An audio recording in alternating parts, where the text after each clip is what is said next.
Drejtuesi politik i Partisë Demokratike në Shkodër Luciano Boçi së bashku me ekipin e deputetëve të Aleancës Shqipëria Mallështore vijuan turin e takimeve me banorët e Rrencit, një zonë e lënë pasdore nga autoritetet lokale dhe ato qendrore. Në fjalën e tij, Boçi u bëri thirrje banorëve që të mos besojnë më mashtrimet e Edi Ramës që po shpopullon vendin, por ta ndëshkojnë me votë në 11 maj.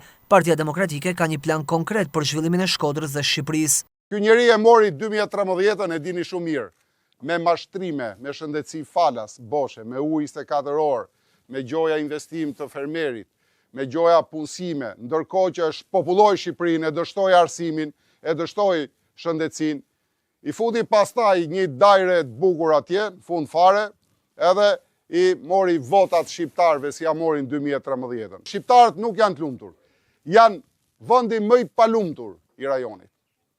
Nuk jemi as të pasur, jemi vendi me të ardhura më tulta në rajon.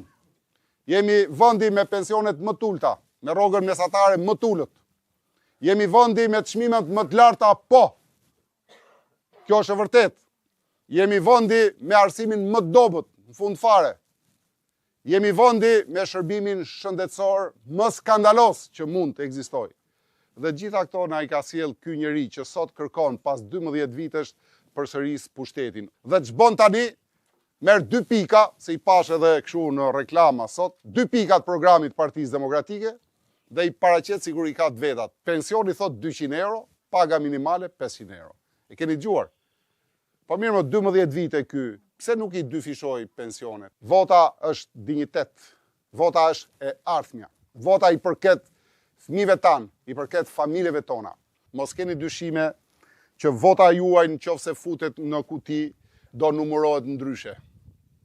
Ajo do mbrohet me gjitha format dhe mënyrat. Partia Demokratike ka një program konkret mbështetës për bujqësinë për prodhimet Made in Albania për t'i kthyer dinjitetin fermerëve.